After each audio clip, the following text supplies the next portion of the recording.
राजकुमारी, राजकुमारी, राजकुमारी, राजकुमारी, राजकुमारी, काही झालं तरी राजकुमारी श्यामबाला यांचा शोध घ्यायलाच हवा। केवळ राजकुमारीच आहेत त्या राणी सूरज चंद्रिका यांचा अहंकार नाहीसा करू शकतात।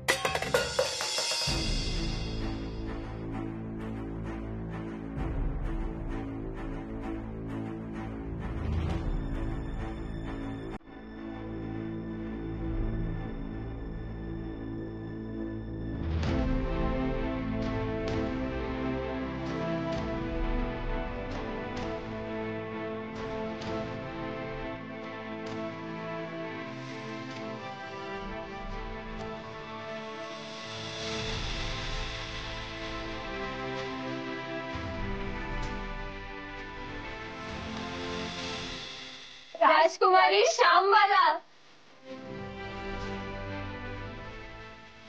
प्रणाम राजकुमारी। राजकुमारी, आम्ही तुमची किती प्रतीक्षा करत होतो। आम्ही संपूर्ण प्रासाद शोधून काढला, परंतु तुम्ही कुठे दिसला नाही।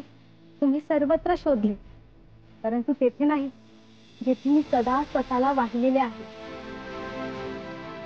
मी देवी लक्ष्मी मातेच्या पूजेसाठी स्वतःचे आयुष्य अर्पिले आहे आणि त्याच करिता हे कमल पुष्प आणण्यासाठी गेले होते, जिच्यामुळे हे सर्व ऐश्वर्य आले आहे। तिचे मनोभावे पूजन करणे हीच तिची सेवा। परंतु माझ्या मातेच्या क्रोधावर कसे नियंत्रण आणावे हे महासंकट उभे राहिले आहे।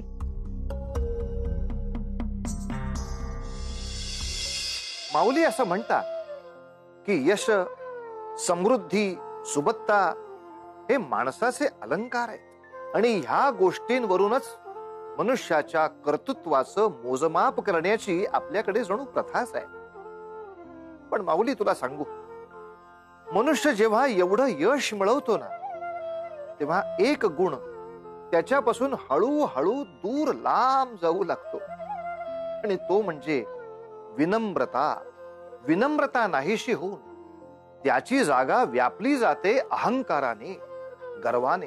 पण हा गर्व एकदा एका विशिष्ट पातळीपेक्षा वर जाऊ लागला की मग त्याचे काय भयंकर परिणाम होतात, आयुष्य किती उद्ध्वस्त होऊ शकतं याची कल्पना न केलेली बरी।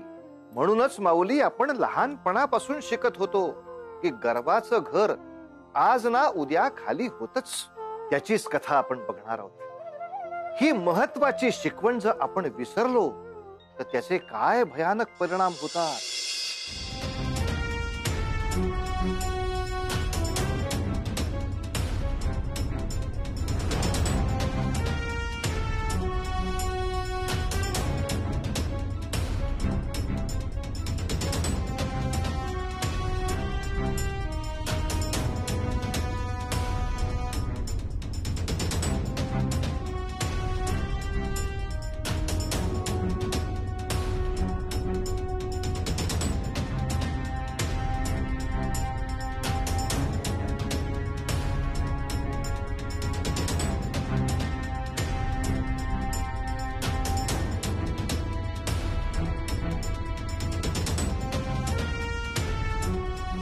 माते, काय झाले आहे तुला? ही सर्व आभूषणे, अलंकार असे टाकून का दिले? किती मौल्यवान आहेत ही। छान, आता फक्त तूच शिल्लक होतीस हे सगळं सांगायची। माझी कन्या तू, परंतु तुझे मन रमते या गलित गात्र कमल पुष्पात। तू विसरशील, परंतु मी नाही। मी एक महाराणी आहे। त्या पदाची ऐट काय असते तुला माहितही नाही। हे सर्व अलंकार, ही रत्ने माझ्यासाठी आता माती मोल आहेत, कारण त्यातील नाविन्य आता संपुष्टात आली आहे। माते, हे रत्न, अलंकार हे परिधान करण्याचे प्रत्येकाचे भाग्य नसते। ते भाग्य आपल्याला लाभले आहे, त्याचा तू असा अपमान करते आहेस। अपमान माझा होतोय, कुठल्याही महाराणीने एकदा परिधान केलेले वस्त्र आभूषणे पुन्हा परिधान करू नये ही रीत आहे आणि त्याचे पालन झालेच पाहिजे. हा माझा निर्णय आहे. नाही माते, तुझा मोठेपणा या आभूषणातून नाही तर तुझ्या मनातील भाव, तुझे आचरण यातून दिसणार आहे. आणि तू हे असे वागून लक्ष्मीचा अपमान करतेस. बास. राजघराणं आणि त्याची बडदास्त काय असते हे तुला ठाऊकही नाहीये. जसा गेलेला क्षण पुन्हा येत नाही तसंच एकदा वापरलेली वस्त्रे अलंकार मी पुन्हा वापरणार नाही. मला माहित नव्हतं माझ्या मातेकडील असलेल्या ह्या ऐश्वर्याचा तिला इतका गर्व आहे. ज्या लक्ष्मी मातेचे आपण पूजन करतो तिला तू पायाशी ठेवले आहेस. कोण ही लक्ष्मी? माझ्या या प्रासादात जी जल उपसते ती, माझ्यामुळे तिला शोभा आहे. त्यामुळे तिला कसेही वागवण्याचा अधिकार मला आहे. समजलं?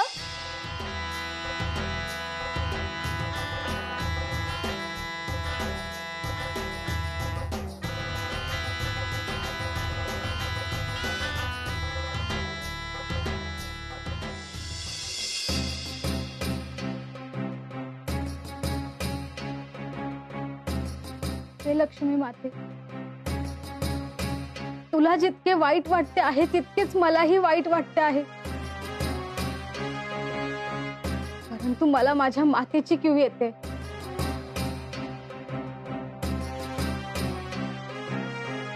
मला माहितीये तुझे मन खूप मोठे आहे.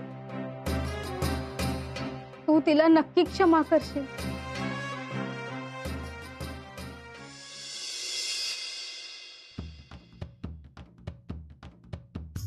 क्षमा असावी लक्ष्मी माते.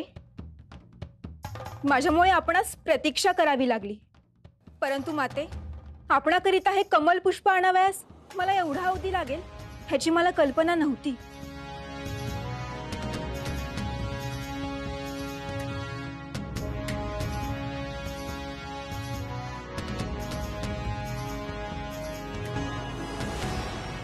आणि तू आणलेले हे कमळ पुष्प,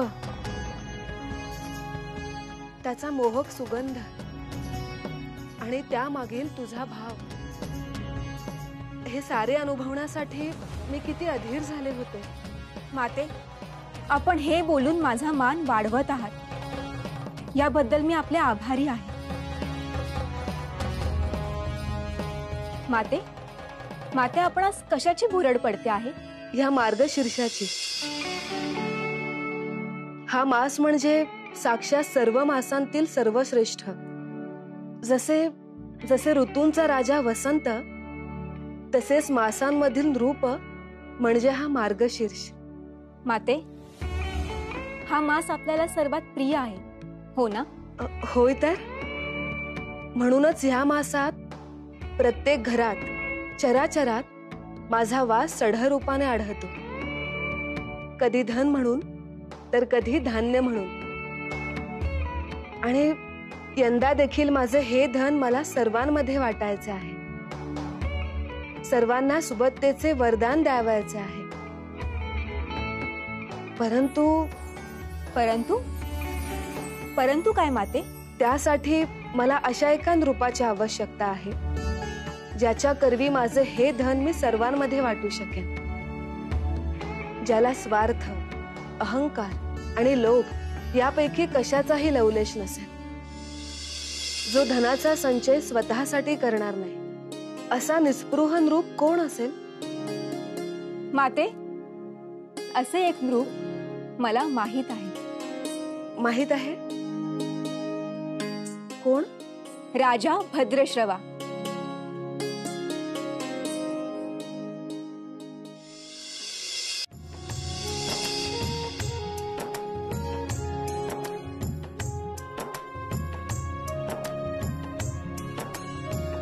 महाराज, महाराज, नाही नाही नाही नाही श्रीमान, नाही. अहो, आपण मला पित्या समान आहात. मी आपले चरण स्पर्श करावेत आणि आपण मला आशीर्वाद द्यावे.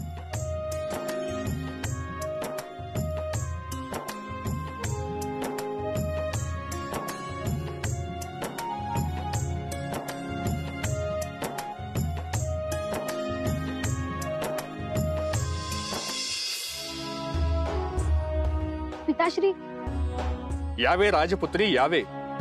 आपले अगदी उचित प्रसंगी आगमन झाले आहे. हे दान कार्य करावे असा मानस आपण काही वर्षापूर्वी व्यक्त केला होता. हे दान कार्य हे अनेक वर्ष असेच चालू आहे आणि यापुढे देखील हे असेच चालू राहील. पिताश्री, आपण माझ्या आनंदासाठी हे सत्कार्य सुरू ठेवले आहे. याचा मला अतीव आनंद होतो आहे. परंतु परंतु परंतु काय राजकुमारी? तुमची अजूनही कोणती इच्छा अपूर्ण आहे का? नाही पिताश्री, मला दुसरी चिंता त्रास देत आहे. कोणती चिंता? बोला राजकुमारी, कोणती चिंता? मातेबद्दल आहे. आपण त्वरित जाऊन त्यांच्याशी संवाद साधावा. महाराणी, आपणास कसे समजावून सांगावे हेच आम्हास उमजत नाही. आपणास ऐश्वर्य काय कमी आहे? पण ह्या सगळ्या ऐहिक सुखापेक्षा आपल्याकडे असलेले धन आपल्या प्रजाजनात वाटताना त्यांच्या डोळ्यात दिसणारा आनंद, याचे सुख आपण घ्यावे असे आम्हास वाटते. महाराज, आपण आपल्या या युक्तिवादाने माझा क्रोध शमवू शकत नाही. आपले हे धन असे सामान्य जनतेत उधळलेले बघून आमचा जीव तुटतो, हे आपणास दिसत नाही? कशाला कशाला तुटावयास हवा जीव आपला? आपल्याला इथे कशाची कमतरता आहे? नाही. आपला एखादा स्त्री हट्ट पुरवला गेला नाही असे कधी झाले आहे? नाही. आपण एखादी गोष्ट मागावी आणि ती त्वरेने इथे हजर व्हावी असेच घडते आहे. मग हे असे असताना याहून अधिक ऐश्वर्य याची अपेक्षा कशासाठी? महाराज, आपल्या या समाज कार्याने माझे समाधान होणार नाही. तुमच्या या दातृत्वाने प्रजा आनंदी होईल, परंतु माझा रोष शमणार नाही.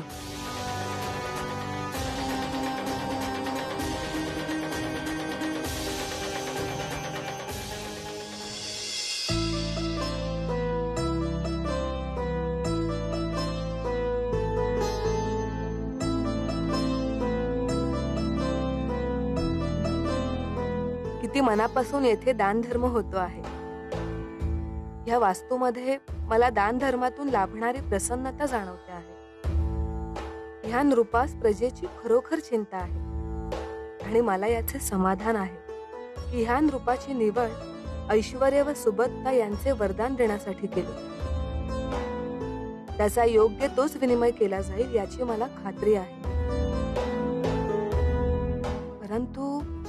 परंतु मला असे वाटते आहे की ह्या राजा भद्रश्रवा व राणी चंद्रिका यांना त्यांच्यावरील ह्या कृपेचे कारण सांगण्यात अनिष्ट काही नसावे.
हे देवी माते, ह्या मार्गशीर्ष मासात कुठल्या मेघाचे सावट पसरवले आहेत? हे कुठल्या अनिष्ट घटनेची चाहूल? नांदी तर नसावी? नाही, जे आज होणे शक्य नाही त्याची पूर्वतयारी म्हणावी. देवी माते रक्षण कर.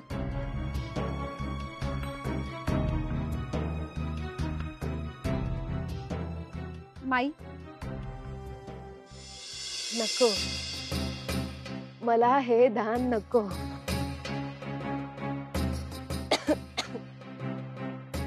असे का करता आहात माई? माई, महाराजांनी सर्व प्रजेसाठी त्यांच्या हितासाठी हा उपक्रम राबवला आहे. आपण देखील त्याचा लाभ घ्यावा.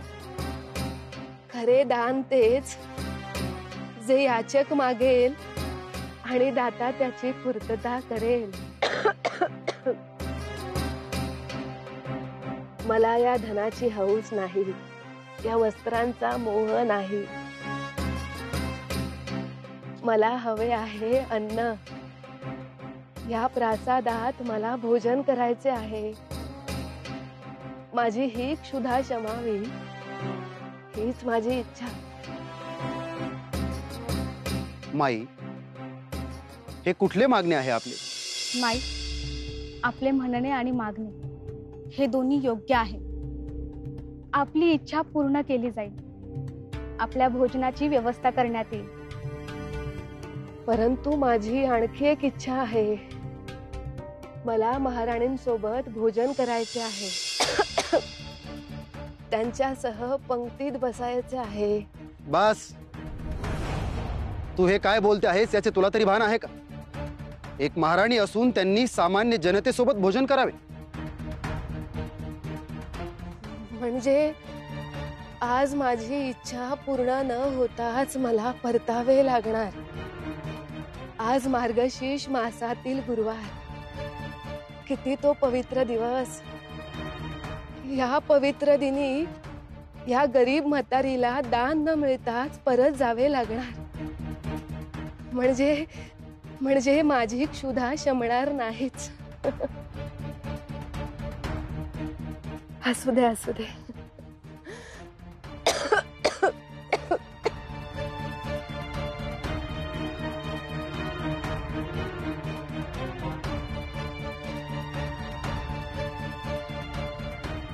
माई,